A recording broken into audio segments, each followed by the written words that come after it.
नाग पंचमी की हकीकत और नागवंश। नमो बुद्धाय, जय भीम दोस्तों। स्वागत है आपका अपने चैनल अवर प्राइड हमारा गौरव पर। साथियों, नाग पंचमी का त्योहार आते ही हमें सांपों की पूजा और दूध पिलाने की तस्वीरें दिखाई जाती हैं, लेकिन क्या नाग पंचमी का असली अर्थ केवल जीव जंतुओं की पूजा है या फिर इसके पीछे भारत के उस महान नागवंश का इतिहास छुपा है जिसे जानबूझकर भुला दिया गया? इतिहास के पन्नों में नाग केवल सांप नहीं बल्कि इस देश के वे प्रतापी नागवंशी शासक थे जिन्होंने बुद्ध के धम्म को संरक्षण दिया और इस मिट्टी की रक्षा की। आज के इस वीडियो में हम पड़ताल करेंगे कि नाग पंचमी का नवांश और नागवंश से क्या संबंध है। क्या यह त्योहार नागवंशियों की महानता का प्रतीक है या उनकी पहचान को बदलने की एक कोशिश है? सच्चाई को समझने के लिए वीडियो को अंत तक जरूर देखें, क्योंकि आज हम प्रतीकों के पीछे छिपे उस गौरवशाली इतिहास को उजागर करेंगे जो हर मूल निवासी के लिए जानना जरूरी है। दोस्तों, नाग पंचमी के दिन सांपों को खूब दूध पिलाया जाता है।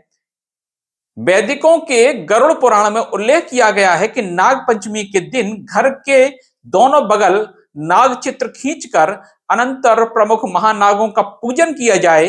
हिंदुओं में नाग अथवा सांपों के देवता शिव को माना जाता है, इसलिए नाग पंचमी के दिन शिव पूजन पूजा के केंद्र बन जाते हैं।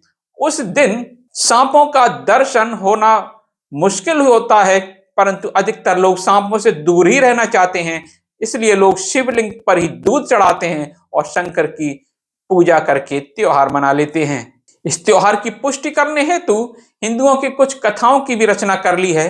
हिंदू नागपंचमी का त्योहार कैसे शुरू हुआ और यह त्योहार क्यों मनाया जाता है, इसके उत्तर में एक कथा गढ़ी गई है। वह इस प्रकार है कि एक ब्राह्मण की 7 पुत्र बधुएं थीं।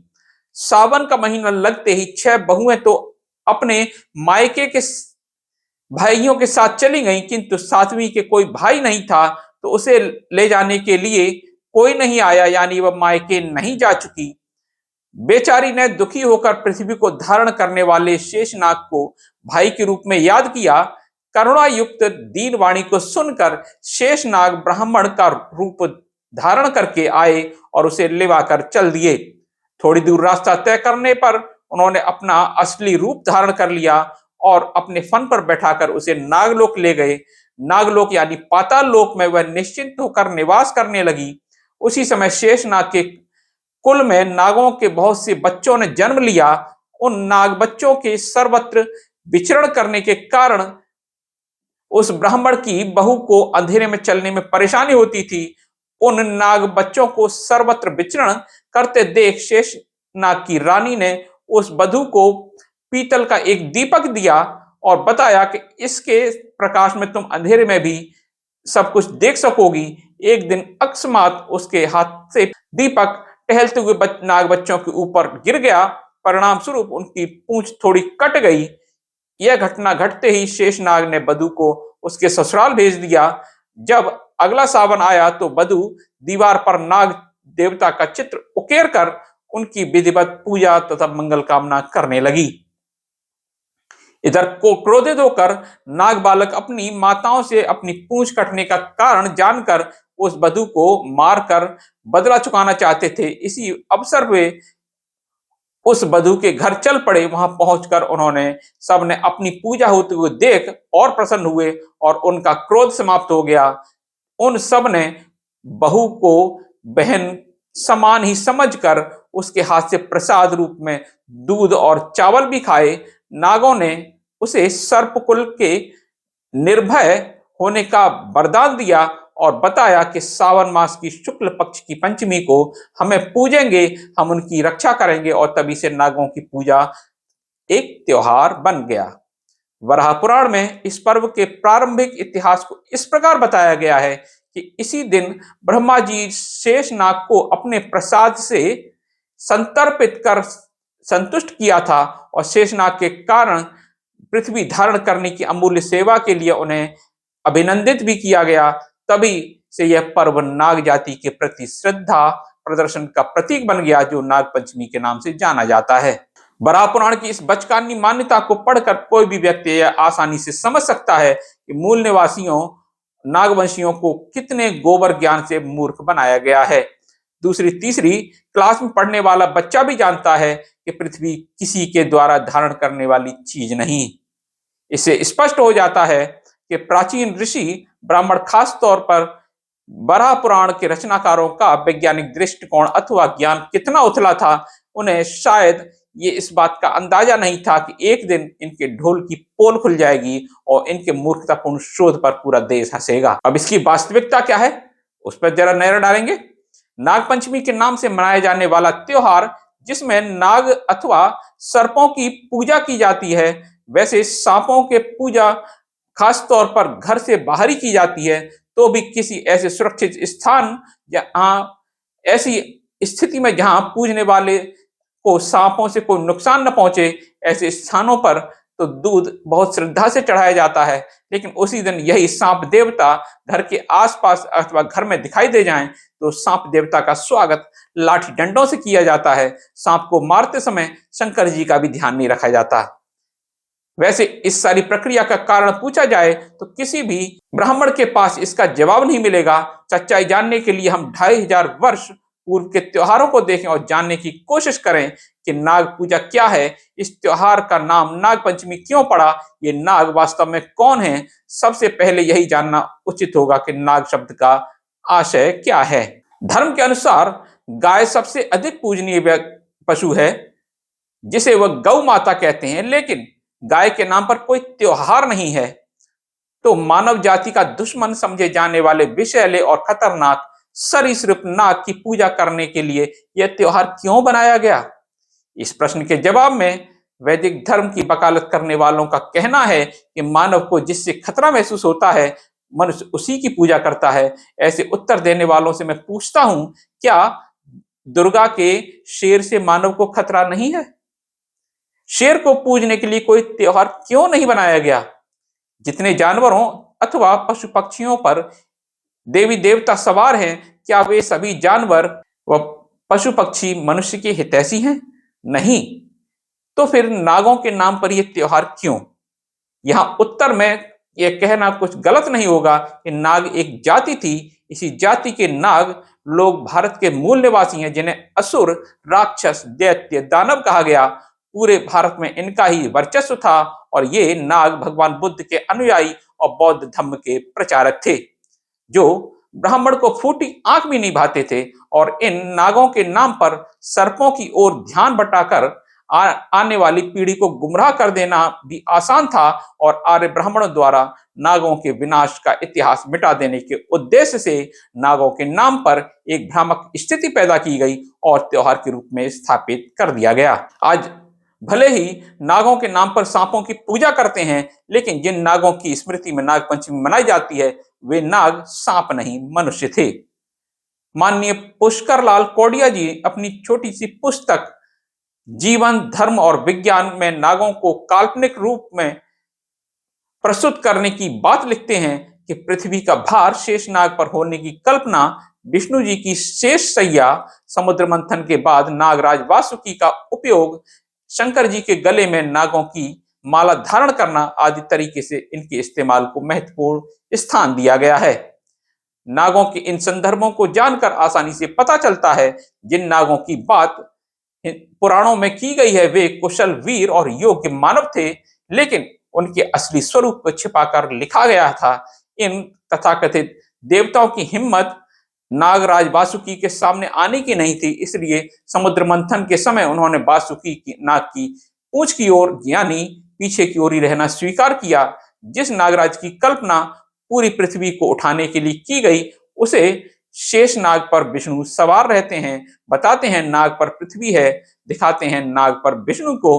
और इन्हीं पुराणों में यह भी बताया गया कि देवों की माता अदिति थी और उसकी एक सगी बहन जिसका नाम कंदु था, इसी के पुत्रों को नाग बताया गया और इन्हीं नागों को देवताओं का छोटा भाई बताया गया। आप समझ सकते हैं कि एक ही वंश के दो लोगों में एक सांप और एक आदमी देवता कैसे हो सकता है? अग्नि पुराण में 80 नागवंशों का वर्णन किया गया है। नागों के अलग राज्यों नागलोक का भी उल्लेख मिलता है और यह भी कहा गया है कि नागों का महत्व भारत ही नहीं बल्कि यूनान, मिस्र, चीन, जापान आदि देशों में प्राचीन समय से रहा है।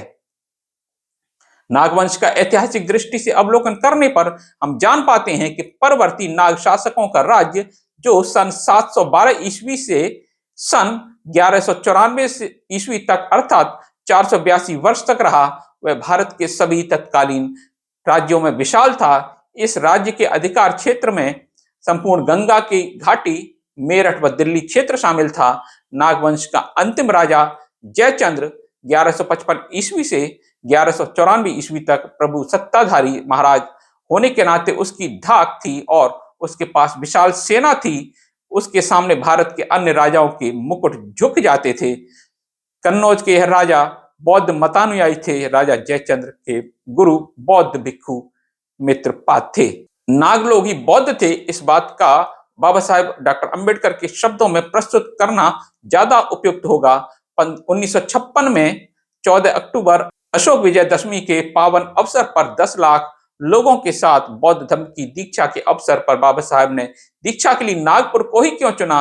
उन्होंने इसके जवाब में बाबा साहेब ने नागों का परिचय देते हुए कहा कि जिन लोगों ने धम्म के संबंध में इस देश के प्राचीन काल के इतिहास का अध्ययन किया है, उन्हें मालूम है कि भगवान बुद्ध के धम्म को फैलाने का महान श्रेय नाग जाति के लोगों को है। नाग लोग आर्यों के कट्टर दुश्मन थे। आर्यों और अनार्यों की कई बड़ी बड़ी लड़ाइयां हुई। आर्य लोग नाग लोगों का समूल नाश करना चाहते थे। इस विषय में बहुत सी कहानियां पुराणों में मिलती हैं।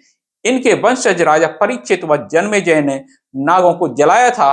अगस्त मुनि ने एक नाग को बचा लिया था। उसी नाग के वंशज भारत के मूल निवासी हैं, जिन्हें आज शूद्र, पिछड़ा या अन्य वर्ग कहा जाता है और अतिशूद्रों की श्रेणी में गिना जाता है। जिन नागों को छल कपट से पतित बनाया गया था, उन्हें उठाने के लिए एक महापुरुष की आवश्यकता थी और वे उन्हें भगवान बुद्ध के रूप में मिले। नागों ने ही पूरे भारत में बौद्ध धर्म का प्रचार किया। आप उन्हीं नागों की संतान हैं। वीर नागों की प्रमुख आबादी के कारण ही इस नगर को नागपुर कहा जाता है। दोस्तों, एक बात और बताता चलूं, जो नगर शब्द है ये भी नागों के वर्चस्व वाले स्थान से पड़ा है। आज जो नगर कहा जाता है, शहर कहा जाता है, सिटी कहा जाता है या महानगर कहा जाता है, वो नागों से ही इस शब्द का शुरुआत हुई और इसका अपभ्रंश होकर के नगर पड़ गया। और नाग बौद्धों के मित्र थे। महावत्थु में भी बौद्ध नागों का उल्लेख मिलता है, जिसका संक्षिप्त विवरण डॉक्टर के जमुना दास जी ने अपनी पुस्तक आदिवासी बौद्ध नाग हैं, वे लिखते हैं कि नाग लोग भगवान बुद्ध के भक्त थे। अखंड वर्षा से तथागत की रक्षा करने वाला मुचलिंद नाग ही था, जिसका वर्णन कथावत्थु में मिलता है। बोधिसत्व और उनकी माता के रक्षणकर्ताओं में भी लोग नाग थे। बोधिसत्व सिद्धार्थ के जन्म के समय कुछ नाग लोग उन्हें स्नान कराने आए थे। बुद्ध के वैशाली आने पर नागों ने छत चंवर से उनका स्वागत किया था और उनके सम्मान में भव्य प्रदर्शन किया था। विनय पिटक के अनुसार संघ में दीक्षित होने वाले का वैकल्पिक नाम नाग भी पुकारा जाता था। नाग इस देश के मूल निवासी थे, इसलिए हमारे पूर्वज थे नाग, जिन्हें आज पूरी तरह से सांप एक खतरनाक जानलेवा जंतु बना दिया गया है। नागपंचमी का रहस्य क्या है, इस पर भी जरा नजर डाल लेते हैं। इतिहास के अध्ययन से भी यह पता चलता है कि एक बार नागवंशी अनार्य राजा वासुकी की कन्या नवलदे स्रोत में जल विहार के लिए गई। वहां पांडव वंशी परीक्षित ने छल से उसका सतीत्व नष्ट कर दिया। इस पर नागों में और परीक्षित में संघर्ष हुआ। परीक्षित मारा गया और उसके पुत्र जन्मेजय को धोखे से ब्राह्मण और क्षत्रियों ने मिलकर अनार्य वंशी नागों पर हमला कर दिया। इसमें निहत्थे तमाम नाग पकड़े गए और मार डाले गए। पकड़े गए नाग पाढ़म नामक अग्नि कुंड में बनाकर आग में झोंक दिए गए। इससे आर्य और अनार्यों के बीच संघर्ष बढ़ गया। आस्तिक ऋषि के माध्यम से दोनों में संधि हो गई। तभी से नागों को गुमराह करके उनके क्रोध को शांत करने के लिए उनके नाम पर पूजा प्रारंभ की गई। नागवंशी राजाओं और योद्धाओं में अनंत, वासुकी, शेष, पद्म, कवल, ककोटिक, अश्वतर, धृतराष्ट्र, शंखपाल, कालिया, पिंगल, नागवीरा प्रसिद्ध हैं और इन नागों की आर्यों ने हत्याएं की थी। नागवंशी अनार्य पुरुषों की कहानी को सांपों की कहानी गढ़कर बना दी गई और नागों के बलिदान की स्मृति में संधि स्वरूप किए जाने वाले आयोजन को धीरे धीरे सांपों की पूजा में बदल दिया गया। नागों के उत्सव कौन कौन से थे? यह नाग नाम से पुकारे जाने वाले बौद्ध लोग सावन की शुक्ल पंचमी के दिन एक विशेष प्रकार के कार्यक्रम का आयोजन किया करते थे। इन नाग बौद्धों का सामाजिक जीवन बहुत ही उच्च कोटि का हुआ करता था। इनका आपसी रहन सहन समता, एकता, न्याय और भाईचारे पर आधारित था। कोई भी सामाजिक निर्णय पंचायत के बीच हुआ करता था। कई गांवों का एक मुखिया होता था। सामाजिक कार्यों में उसकी अगुवाई हुआ करती थी। इसी दिन नागवंशीय बौद्ध लोग अपनी वार्षिक पंचायत करते और एक बैठक मुखिया का चुनाव के लिए होती थी। मुखिया के चुनाव के कारण वह पंचायत पंचायत न होकर प्रतियोगिता उत्सव हो जाती थी।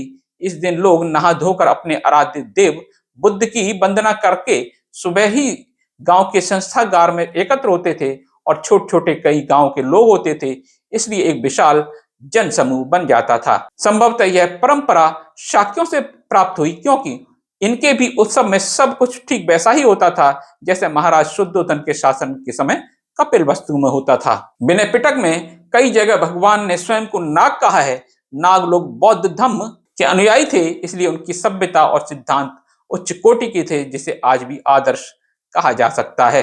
मूल निवासी बहुजन समाज के बीच यह परंपरा सुरक्षित है, इसलिए विश्वास के साथ कहा जा सकता है कि नाग पंचमी के नाम से जाने जाने वाला यह दिन शाक्यों नागों द्वारा चयन किया हुआ वह दिन है जिस दिन वे अपने सेनापति, मुखिया और किसी श्रेष्ठ पद का चुनाव करते थे, वार्षिक बैठक किया करते थे।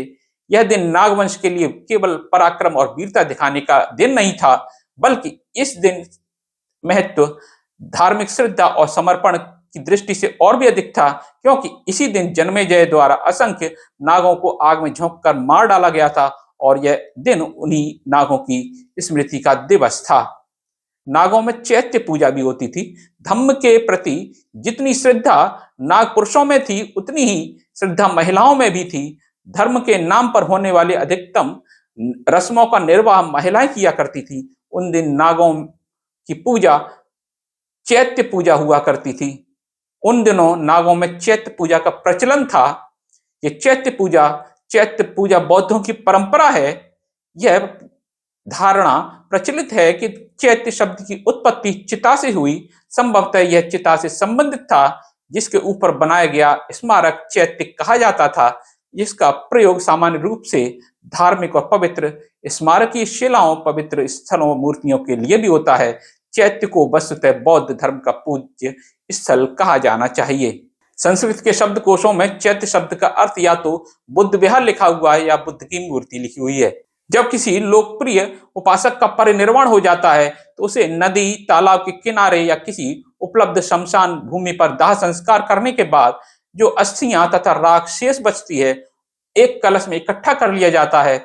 उसे उचित और सुरक्षित स्थान पर गाड़ कर उसके ऊपर स्मारक का निर्माण किया जाता है। इसी को चैत्य कहा जाता है। बाबा साहब डॉक्टर अंबेडकर की अस्थियों पर भी बौद्ध परंपरा के अनुसार चैत्य का ही निर्माण कराया गया है, जिसे चैत्य भूमि कहते हैं। स्तूप व चैत्य पूजा करने वाले बौद्धों ने उसी का छोटा रूप गुंबद या टीले की तरह बनाकर अपने घरों में स्थापित कर लिया। ब्राह्मणवादी आतंक के कारण और समय समय पर चैत्य और भी छोटे होते चले गए और ब्राह्मणों ने इसे शिवलिंग नाम दे दिया। किंतु इसी परंपरा के चलते लोग यह स्तूप आंगन में या घर में पूजा स्थल पर भी बनाते हैं, जिसकी याद में इसका परंपरा के गुण शेष रहने के कारण आज भारत के मूल निवासियों में अधिकतर लोग कोई भी शुभ कार्य करने से पूर्व अपने पूर्वजों की पूजा अवश्य करते हैं। स्तूप अथवा चैत्य की परंपरा बौद्धों में भगवान बुद्ध के महापरिनिर्वाण के बाद से शुरू हुई थी, क्योंकि भगवान बुद्ध के महापरिनिर्वाण के पश्चात उनके अस्थि अवशेषों पर कई स्तूप बनाए गए थे। नागवंश की स्त्रियां इसी दिन को नदी, तालाब के किनारे जाकर स्नान कर स्तूप अथवा चैत्य की पूजा करके घर परिवार व समाज के लिए मंगल कामना करती थी। इसी समय घात लगाकर आर्य लोगों ने इन महिलाओं की पिटाई व बेइज्जती की थी। यह त्योहार पूरी तरह से ब्राह्मणवादियों की गिरफ्त में आ गया तो ब्राह्मणों ने नागवंश के बौद्धों को अर्थात नागों को सांप की उपाधि दे दी और उसी नाग को विष्णु का आसन बना दिया, जो कहीं शंकर के गले में लटका दिया। ब्राह्मणवाद के षड्यंत्र इन जंगली नागों सर्पों ने नागवंशीय बौद्धों नागों के बलिदान दिवस नाग पंचमी को ऐसा डसा कि बौद्धों की स्मृति ने दम ही तोड़ दिया और उसकी जगह ब्राह्मणों की नाग पंचमी ने ले लिया। दुख इस बात का और भी है कि इस दिन नागवंशी मूल निवासी भी अपनी पूर्वजों की कुर्बानी को याद नहीं करते और बड़ी श्रद्धा के साथ सांपों को दूध पिलाते हैं। बहुजन हिताय बहुजन सुखाय के लिए तथागत के कल्याणकारी धम्म का प्रचार करने के प्राचीन नाग परंपरा को फिर से शुरू करते हुए उनके प्रति श्रद्धा और समर्पण भाव से बौद्ध परंपरा के अनुसार धूमधाम से नाग पंचमी का त्योहार मनाया जाना चाहिए। निष्कर्ष और चेतना का आह्वान। तो साथियों, आज हमने जाना कि नाग पंचमी सिर्फ एक पौराणिक कथा नहीं, बल्कि हमारे पूर्वजों प्रतापी नागवंशी राजाओं की याद और उनके सांस्कृतिक प्रभाव की हकीकत है। जैसा कि हमारे दर्शक भी मानते हैं कि भारत का असली इतिहास श्रमण और नाग संस्कृति का इतिहास है। हमें अपनी इस प्राचीन पहचान पर गर्व होना चाहिए। तथागत बुद्ध को मुचलिंद नाग राजा द्वारा सुरक्षा प्रदान करने की घटना हो या नागवंशी राजाओं का शासन, यह सब साबित करता है कि हमारी जड़ें कितनी मजबूत हैं। अब समय है कि हम पाखंडवाद को छोड़कर अपने वास्तविक इतिहास और धम्म की ओर घर वापसी करें। आपको लगता है क्या हम अपनी इस प्राचीन नागवंशी पहचान को पुनर्जीवित कर पाएंगे? कमेंट बॉक्स में अपनी राय जरूर साझा करें। यदि आपको यह शोधपूर्ण जानकारी पसंद आई हो तो वीडियो को लाइक करें और हर उस व्यक्ति तक पहुंचाएं जो अपने असली इतिहास की तलाश में है। ऐसी ही ऐतिहासिक और क्रांतिकारी जानकारियों के लिए हमारे चैनल को सब्सक्राइब करें। मिलते हैं अगले वीडियो में। तब तक के लिए नमो बुद्धाय। जय भारत, जय संविधान, जय मूल निवासी।